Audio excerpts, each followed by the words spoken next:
ನಮಸ್ಕಾರ ರಿವ್ಯೂ ಚಾನೆಲ್ಗೆ ಸ್ವಾಗತ. ನಾನು ಸೌಖ್ಯ ಗಾಂವ್ಕರ್. ಬಿಜೆಪಿ ಶಾಸಕನ ಆಡಿಯೋ ಬ್ಲಾಸ್ಟ್ ತೀವ್ರ ಆಕ್ರೋಶಕ್ಕೆ ಕಾರಣ ಆಗಿದೆ. ಮುನಿರತ್ನ ವಿರುದ್ಧ ಬಿಜೆಪಿ ಕಾಂಗ್ರೆಸ್ ಎಲ್ಲ ಕಡೆ ಸಿಕ್ಕಾಪಟ್ಟೆ ಆಕ್ರೋಶದ ಮಾತುಗಳು ಕೇಳಿ ಬರ್ತಾ ಇರೋದು. ಈಗ ಬಿಜೆಪಿಯಿಂದಲೇ ಮುನಿರತ್ನಗೆ ಅರಗಿಸಿಕೊಳ್ಳಲಾರದ ಆಘಾತ. ಏನ್ ಕ್ರಮ ಕೈಗೊಳ್ಳೋದಕ್ಕೆ ಮುಂದಾಗ್ತಿದೆ ಹಾಗಾದ್ರೆ ಬಿಜೆಪಿ? ಮತ್ತೊಂದ್ ಕಡೆ ಕಾಂಗ್ರೆಸ್ನ ನಿಲುವೇನು? ಈ ಆಕ್ರೋಶದ ಬೆನ್ನಲ್ಲೇ ಕಾಂಗ್ರೆಸ್ನ ಮುಂದಿನ ನಡೆ ಏನು?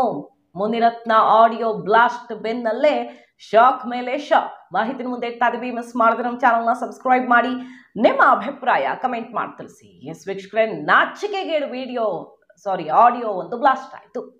ಗುತ್ತಿಗೆದಾರರನ್ನ ಪೀಡಿಸ್ತಾ ಇರೋ ವಿಚಾರ ಕೊನೆಗೂ ಹೊರಗಡೆ ಬಂದಿದೆ. ಇದೇನು ಬಿಜೆಪಿ ಸರ್ಕಾರ ಇದ್ದಾಗ ಕೇಳಿ ಬಂದ ಆರೋಪವೇ? ಇವ್ರ ವಿರುದ್ಧ ಏನು ಕಡಿಮೆ ಗುತ್ತಿಗೆದಾರರ ಆರೋಪ ಮಾಡಿದ್ರ? ಹೆಸರು ಹೇಳಿ ಇಂತಿಂಥ ಮಿನಿಸ್ಟರ್ಗಳು ಯಾರ್ಯಾರು ಚಕ್ಕಲ್ಲಿ ಲಂಚ ತಗೊಂಡಿದ್ದಾರೆ, ಯಾರು ಹೆಂಡತಿಗೆ ಲಂಚ ಕೊಟ್ಟಿದ್ದೀವಿ, ಯಾರು ಹೆಂಗೆ ಪೀಡಿಸ್ತಿದ್ದಾರೆ, ಕೋಲಾರದಲ್ಲಂತೆ ಅಲ್ಲಂತೆ ಇಲ್ಲಂತೆ, ಏನು ಕಡಿಮೆ ಆರೋಪಗಳು ಕೇಳಿ ಬಂದಿರಲಿಲ್ಲ.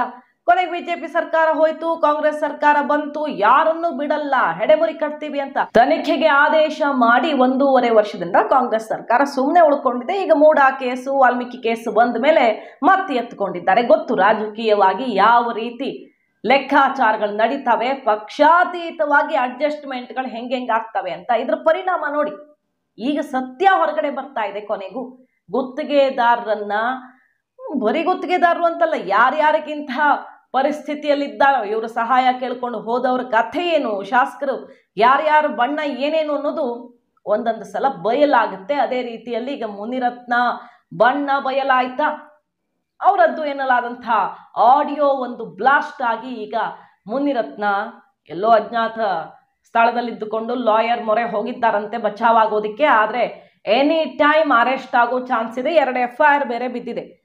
ಈಗ ಜಾತಿ ನಿಂದನೆ ಕೇಸು, ಹಾಗೆಯೇ ಬೆದರಿಕೆ, ಮಗದೊಂದು ಅಂದ್ಕೊಂಡು ಬೇಕಾದಷ್ಟು ಆರೋಪಗಳು ಕೇಳಿ ಬಂದಿರೋದಲ್ವಾ. ಇದ್ರ ನಡುವೆ ಬಿಜೆಪಿ ಈಗ ಯಾವ ಕ್ರಮಕ್ಕೆ ಮುಂದಾಗಲಿದೆ? ಬಿಜೆಪಿಯಲ್ಲಿಯೇ ಮುನಿರತ್ನ ವಿರುದ್ಧ ಆಕ್ರೋಶ ಸ್ಫೋಟ. ಇದೇನು ಸಣ್ಣ ವಿಚಾರ ಅಲ್ಲ. ಏನೇನು ಮಾತಾಡಿದ್ದಾರೆ ಅವರು? ಜಾತಿ ವಿಚಾರ ಒಂದು, ಹೆಣ್ಣು ಮಕ್ಕಳ ವಿಚಾರ ಏನೇನು ಮಾತಾಡಿದ್ದಾರೆ, ಯಾರನ್ನ ಕಳಿಸು ನನ್ನ ಮನೆಗೆ ಅಂತಾರೆ. ಸೊ ಈ ರೀತಿಯ ದುರ್ವರ್ತನೆಯಿಂದ ರಾಜಕಾರಣ ಮಾಡ್ಕೊಂಡು ಬಂದಿದ್ದಾರ. ಅವರದ್ದು ಎನ್ನಲಾದ ಆಡಿಯೋ ಪ್ರೂವ್ ಆಗ್ಬೇಕಲ್ವಾ? ಪ್ರೂವ್ ಆದ್ರೆ ಅಂತ ಹೇಳ್ತಿದ್ದಾರೆ. ಮೇಲ್ನೋಟಕ್ಕೆ ಎಲ್ರಿಗೂ ಗೊತ್ತಾಗುತ್ತೆ. ಬಟ್ ಎವಿಡೆನ್ಸ್ ಪೊಲೀಸರು ಹೌದಾ ಅಲ್ವಾ ಅನ್ನೋದನ್ನ ಪರೀಕ್ಷೆ ಮಾಡಿಸಿ ಹೇಳ್ತಾರೆ. ಎನಿವೆ, ಅದು ಜನರಿಗೆ ಬಿಟ್ಟಿದ್ದು. ಅವರದ್ದೇ ಹೌದಾ ಅಲ್ವಾ ಅಂತ ಅಲ್ಲೂ ಮತ್ತು ವಾದ ಮಾಡೋದಕ್ಕೆ ಬಂದ್ರೆ ಗೊತ್ತಿಲ್ಲ. ತಮ್ಮದೇ ಪಕ್ಷದ ಶಾಸಕನ ಮಾತನ್ನ ಖಂಡಿಸಿ ಈಗ ಛಲವಾದಿ ನಾರಾಯಣಸ್ವಾಮಿ ಅವರು ಸಿಡಿದೆದ್ದಿದ್ದಾರೆ.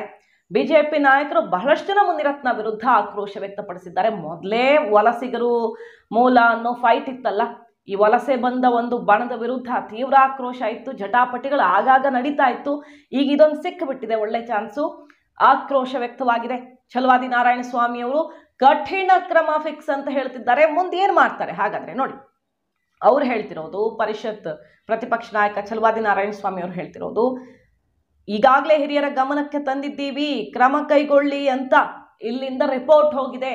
ಸೊ ಮೇಲಿನ ತನಕ ರಿಪೋರ್ಟ್ ಹೋಗಿದೆ. ಕ್ರಮಕ್ಕೆ ಆಗ್ರಹಿಸಿ ಜಾತಿ ಧರ್ಮ ನಿಂದನೆ ಮಾಡಿದವರನ್ನ ನಾವು ಯಾವತ್ತೂ ಬೆಂಬಲಿಸೋದಿಲ್ಲ, ಅವ್ರನ್ನ ಪಕ್ಷದಲ್ಲಿ ಸಹಿಸಿಕೊಳ್ಳೋದಿಕ್ಕೆ ಇನ್ನು ಮುಂದೆ ಸಾಧ್ಯವೂ ಇಲ್ಲ. ಇದು ನಮ್ಮ ಪಕ್ಷದ ನಿರ್ಧಾರ, ಇದು ನಮ್ಮ ಪಕ್ಷದ ನಿರ್ಧಾರ. ತನಿಖೆ ಆಗಬೇಕು. ವಿಡಿಯೋ ನಿಜ ಆಗಿದ್ರೆ ಕಾಂಗ್ರೆಸ್ ಸರ್ಕಾರ ಅತ್ಯಂತ ಕಠಿಣ ಕ್ರಮ ಕೈಗೊಳ್ಳಿ ಅಂತ ಹೇಳಿದ್ದಾರೆ. ಅಷ್ಟೇ ಅಲ್ಲ, ನಾವು ಅವರನ್ನ ಉಚ್ಚಾಟನೆ ಮಾಡಿದ್ರು ಮಾಡಬಹುದು, ಇಲ್ಲ ಸಸ್ಪೆಂಡ್ ಆದ್ರೂ ಆಗಬಹುದು ಅನ್ನೋ ಮೂಲಕ ಎರಡರೊಳಗೆ ಒಂದು ಕ್ರಮ ಫಿಕ್ಸ್. ಅವರನ್ನ ಪಕ್ಷದಿಂದ, ಬಿಜೆಪಿಯಿಂದ ಮುನಿರತ್ನ ಉಚ್ಚಾಟನೆಯಾದ್ರೂ ಅಚ್ಚರಿ ಇಲ್ಲ. ಹೈಕಮಾಂಡ್ಗೆ ರಿಪೋರ್ಟ್ ಹೋಗಿದೆ, ಯಾವುದಾದ್ರೂ ಒಂದು ಕ್ರಮ ಫಿಕ್ಸ್, ಇದನ್ನ ಸಹಿಸಿಕೊಳ್ಳೋಕೆ ಸಾಧ್ಯವೇ ಇಲ್ಲ ಅನ್ನುವಂತಹ ಪಕ್ಷದ ನಿರ್ಧಾರವನ್ನ ಛಲವಾದಿ ನಾರಾಯಣಸ್ವಾಮಿ ಅವರು ಹೇಳ್ತಿದ್ದಾರೆ. ಇಲ್ಲಿ ದಲಿತರನ್ನ ಈ ರೀತಿಯಲ್ಲಿ ನಿಂದಿಸಿ ಮಾತನಾಡಿದ ಮೇಲೂ ಸಹಿಸಿಕೊಂಡು ಅವರನ್ನ ಪಕ್ಷದಲ್ಲಿ ಉಳಿಸಿಕೊಳ್ಳೋದಕ್ಕೆ ಸಾಧ್ಯವಾ ಅನ್ನುವ ಕ್ಲಿಯರ್ ಮೆಸೇಜ್ ಕೊಡುವ ಮೂಲಕ ಬಿಜೆಪಿ ಮುನಿರತ್ನ ವಿರುದ್ಧ ಕಠಿಣ ಕ್ರಮದ ಹಿಂಟ್ ಕೊಡ್ತಾ ಇದೆ. ಈಗ ಎನಿ ಟೈಮ್ ಅಧಿಕೃತ ಆದೇಶ ಹೊರಬೀಳುತ್ತಾ? ಹಾಗಾದ್ರೆ ಇದು ಪ್ರತಿಪಕ್ಷ ನಾಯಕರೇ ಹೇಳಿರುವಂತಹ ಮಾತು. ಈಗ ಇನ್ನೊಂದು ಪ್ರಶ್ನೆ ಕೇಳ್ತಾರೆ ಅವರು, ಸರ್ಕಾರ ಏನು ಮಾಡ್ತಾ ಇದೆ? ಸರ್ಕಾರ ಇಷ್ಟೊತ್ತಿಗೆ ಕ್ರಮ ಕೈಗೊಳ್ಬೇಕಿತ್ತಲ್ಲ, ಯಾರು ರಕ್ಷಣೆ ಮಾಡೋಕೆ ನಿಂತಿದ್ದಾರೆ? ಮುನಿರತ್ನ ಪರವಾಗಿ ಯಾರೂ ನಿಂತಿಲ್ಲ. ಅಂಥದ್ರಲ್ಲಿ ಯಾಕೆ ಮೀನಾಮೇಷ ಎಣಿಸ್ತಾ ಇದ್ದೀರಾ? ಅಟ್ರಾಸಿಟಿ ಕೇಸ್ಗೆ ಬರ್ತಿದ್ದು, ಆ ಮೂಲಕ ತಕ್ಷಣ ಕ್ರಮ ಕೈಗೊಳ್ಬೇಕಲ್ಲ. ಸರ್ಕಾರ ನ್ಯಾಯಯುತವಾಗಿ ಏನು ಮಾಡಬೇಕು ಮಾಡಿದ್ದೀರಾ ನೀವು. ಡಿಸ್ಮಿಸ್ ಮಾಡಬೇಕು, ಸಸ್ಪೆಂಡ್ ಮಾಡಬೇಕು, ಮತ್ತೊಂದು ಮಾಡಬೇಕು. ನಮ್ಮ ಪಕ್ಷದಲ್ಲಿ ನಾವು ಮಾಡೇ ಮಾಡ್ತೀವಿ. ಬಟ್ ಸರ್ಕಾರ ಅಧಿಕಾರ ಇಟ್ಕೊಂಡೀಗ ತಕ್ಷಣಕ್ಕೆ ಮುನಿರತ್ನ ಮೇಲೆ ಸರಿಯಾದ ಕ್ರಮ ಕೈಗೊಳ್ಳಿ ಅಂತ ಕಾಂಗ್ರೆಸ್ಗೆ ಅಂದ್ರೆ ಸರ್ಕಾರಕ್ಕೆ ಆಗ್ರಹಿಸ್ತಾ ಇದ್ದಾರೆ ಛಲವಾದಿ ನಾರಾಯಣಸ್ವಾಮಿ ಅವರು. ನಮ್ಮ ಪಕ್ಷ ಆಗಲಿ ಮತ್ತೊಂದು ಪಕ್ಷ ಆಗಲಿ ಚಾನ್ಸೇ ಇಲ್ಲ, ಇಲ್ಲೆಲ್ಲ ಕಾಂಪ್ರಮೈಸ್ ಆಗೋ ಚಾನ್ಸೇ ಇಲ್ಲ, ಕ್ರಮ ಕಟ್ಟಿಟ್ಟ ಬುತ್ತಿ ಅಂತ ಹೇಳ್ತಾ ಇದ್ದಾರೆ. ಈಗ ಜಾತಿ ನಿಂದನೆ ಗಂಭೀರ ವಿಚಾರವೂ ಇರೋದ್ರಿಂದ ಎಲ್ಲೆಡೆ ಆಕ್ರೋಶದ ಜೊತೆಗೆ ಬಂಧನ, ಎನಿ ಟೈಮ್ ಅವರನ್ನ ಅರೆಸ್ಟ್ ಮಾಡೋ ಸಾಧ್ಯತೆ ಇದೆ. ಅದಕ್ಕೆ ಎಲ್ಲ ತಲೆಮರೆಸ್ಕೊಂಡು ಕೂತಿದ್ದಾರೆ ಅನ್ಸುತ್ತೆ. ಲಾಯರ್ ಮೊರೆ ಹೋಗಿದ್ದಾರೆ. 2 ಸಮುದಾಯಗಳನ್ನ ನಿಂದಿಸಲಾಗಿದೆ. ಆಡಿಯೋ ಈಗೇನು ಸೋಷಿಯಲ್ ಮೀಡಿಯಾದಲ್ಲಿ ಎಲ್ಲಿ ನೋಡಿದ್ರು ಹರಿದಾಡ್ತಾ ಇದೆ ನಿನ್ನೆಯಿಂದ. ಸೊ ನಿಮ್ ಗಮನಕ್ಕೆ ಬಂದೇ ಇರುತ್ತೆ ಎಂತೆಂಥ ಕೆಟ್ಟ ಕೆಟ್ಟ ಮಾತುಗಳನ್ನ ಆಡಲಾಗಿದೆ ಅವರದ್ದು ಅನ್ನಲಾದ ಆಡಿಯೋ. ಸೊ ಅದು ಮೇಲ್ನೋಟಕ್ಕಂತೂ ಕನ್ಫರ್ಮ್, ಇನ್ನು ಪರೀಕ್ಷೆಯಲ್ಲಿ ಖಚಿತಪಡಿಸ್ಬೇಕಷ್ಟೇ. ದಲಿತ ನಾಯಕರಿಂದ ಆಕ್ರೋಶ ವ್ಯಕ್ತವಾಗ್ತಿದೆ, ಪ್ರತಿಭಟನೆ. ಮತ್ತೊಂದು ಮುನಿರತ್ನ ವಿರುದ್ಧ ಈಗಾಗಲೇ FIR ದಾಖಲಾಗಿದೆ. 2 ಸಮುದಾಯಗಳನ್ನ ಅಂದ್ರೆ ಒಕ್ಕಲಿಗ ಮತ್ತು ದಲಿತ ಸಮುದಾಯಗಳನ್ನ ನಿಂದಿಸಿರೋ ಬಗ್ಗೆ DK ಸುರೇಶ್ ಅವರು ಬೇರೆ ರಿಯಾಕ್ಟ್ ಮಾಡಿ ಈ ಎಲೆಕ್ಷನ್ ನಲ್ಲಿ ನಮ್ಮ ಅಭ್ಯರ್ಥಿಯನ್ನ ಹೆದರಿಸಿದ್ರು ಅನ್ನುವ ವಿಚಾರವನ್ನು ಹೊರಗಿಡ್ತಿದ್ದಾರೆ. ಮುನಿರತ್ನ ವಿರುದ್ಧ ಈ ಕೇಸ್ ಹೊರಗಡೆ ಬಂದಿರೋ ಹೊತ್ತಲ್ಲೇ ಬೇರೆ ಬೇರೆ ಗಂಭೀರ ಆರೋಪಗಳು ಕೇಳಿ ಬರ್ತಿದ್ದಾವೆ. ಅಷ್ಟೇ ಅಲ್ಲ, ಈ ರೇಣುಕಾಸ್ವಾಮಿ ಕೇಸ್ ಆಯ್ತಲ್ಲ, ದರ್ಶನ್ ರೇಣುಕಾಸ್ವಾಮಿ, ಅದೇ ತರದಲ್ಲಿ ಮಾಡ್ಬೇಕಾಗತ್ತೆ ಅಂತ ಹೆದರಿಸಿದ್ರಂತೆ. ಈ ಆರೋಪವೂ ಕೇಳಿ ಬರ್ತಿದೆ. ಈಗ ಸಂತೋಷು ಇನ್ನೊಬ್ರು ಏನು ಗುತ್ತಿಗೆದಾರರನ್ನ ಬೇಕಾಬಿಟ್ಟಿಯಾಗಿ ನಡೆಸ್ಕೊಳ್ತಿದ್ರು ಅನ್ನೋದಕ್ಕೆ ಈಗ ಕೊನೆಗೂ ಸತ್ಯ. ಇವರೊಬ್ಬರೇನಾ, ಇನ್ನೂ ಯಾರ್ಯಾರ್ದು ಬಣ್ಣ ಹೆಂಗಿದೆ ಗೊತ್ತಿಲ್ಲ. ಇವ್ರದ್ದು ಬ್ಲಾಸ್ಟ್ ಆಗಿದೆ, ಇನ್ನೊಬ್ರದ್ದು ಯಾವತ್ತೋ ಬ್ಲಾಸ್ಟ್ ಆದಾಗ ಗೊತ್ತಾಗ್ಬೇಕಷ್ಟೇ, ಗೊತ್ತಿಲ್ಲ. ನೋಡಿ, ರೇಣುಕಾಸ್ವಾಮಿ ಕಥೆ ಬರುತ್ತೆ ಅಂತ ನಿನಗೂ ಉಂಟಾಗತ್ತೆ ಅಂತ ಹೆದರಿಸಿದ್ರಂತೆ ಅನ್ನುವ ಆರೋಪವು ಕೇಳಿ ಬರ್ತಿದೆ. ಅಲ್ಲಿಗೆ ಯಾರ್ಯಾರದ್ದು ಏನೇನು ಬಿಸ್ನೆಸ್ ಇದೆ, ಒಳಗೊಳಗೆ ಏನೇನು ಸಾಮ್ರಾಜ್ಯವನ್ನು ನಡೆಸ್ತಾ ಇದ್ದಾರೆ, ಇದು ಈಗ ಬಟಾ ಬಯಲಾಗ್ತಿರೋದು. ಒಂದೊಂದೇ ಜನ ಬೆಚ್ಚಿ ಬೀಳುವಂತಾಗಿದೆ. ನಾವು ನೋಡಿ ಎಂತೆಂಥವ್ರನ್ನ ಆರಿಸ್ ಕಳಿಸಿ ದೊಡ್ಡ ಜನ ಅಂತ ಇವರು ಬಿಳಿ ಶರ್ಟ್ ಹಾಕೊಂಡು ಓಡಾಡ್ತಾರೆ. ಆದ್ರೆ ಈಗ ಅಸಲಿಯತ್ತು ಬಯಲಾಯ್ತಲ್ಲ ಅಂತ ಚೀತು ಅನ್ನುವಂತಾಗಿದೆ. ಇದು ಮುನಿರತ್ನ ಅವರ ಆಡಿಯೋವೇ ಆಗಿದ್ದಲ್ಲಿ, ಅಂದ್ರೆ ಅಧಿಕೃತವಾಗಿ ಫೊರೆನ್ಸಿಕ್ಕು ಮತ್ತೊಂದು ಅಂತ ಮ್ಯಾಚ್ ಆದಲ್ಲಿ ನಾಳೆ ಹೇಳ್ತಾರಲ್ಲ ನನ್ನ ಆಡಿಯೋನೇ ಅಲ್ಲ, ಅದು ಫೇಕ್ ಮಾಡಿದ್ದಾರೆ ವಿರೋಧಿಗಳು ಅಂತ. ಸೊ ನಮಗ್ ಗೊತ್ತಿಲ್ಲ.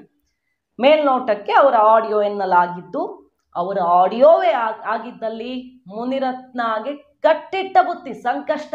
ಈ ಹಂತಕ್ಕೆ ಈ ಮಟ್ಟಕ್ಕೆ ಇಳಿದಿದ್ದಾರೆ ಅನ್ನೋದೇ ಆದ್ರೆ ಕಠಿಣ ಕ್ರಮ, ಕಟ್ಟಿಟ್ಟ ಬುತ್ತಿ. ಈಗ ಬಿಜೆಪಿ ಕೂಡ ಮುನಿರತ್ನಗೆ ಶಾಕ್ ಕೊಡ್ತಾ ಇರೋದು, ಮೊದಲು ಕಾಂಗ್ರೆಸ್ ಆಕ್ಷನ್ ತಗೊಳ್ಳಿ, ನಮ್ಮ ಪಕ್ಷದಿಂದ ಕಠಿಣ ಕ್ರಮ, ಡೌಟೇ ಇಲ್ಲ, ಮೇಲಿನವರೆಗೂ ಕಳಿಸ್ಕೊಡ್ಲಾಗಿದೆ ಅಂತ. ಸೊ ಕಾದ್ ನೋಡ್ಬೇಕು ಬಿಜೆಪಿಯಲ್ಲಿ ಒಂದು ತಲೆದಂಡ ಆಗತ್ತಾ ಅಂತ. ಮಾಹಿತಿ ನಿಮ್ಗೆ ಇಷ್ಟ ಆಗಿದ್ರೆ ಮಿಸ್ ಮಾಡಿದ್ರೆ ನಿಮ್ಮ ಚಾನಲ್ನ ಸಬ್ಸ್ಕ್ರೈಬ್ ಮಾಡಿ, ನಿಮ್ಮ ಅಭಿಪ್ರಾಯ ಕಮೆಂಟ್ ಮಾಡಿ ತಿಳಿಸಿ. Thank you.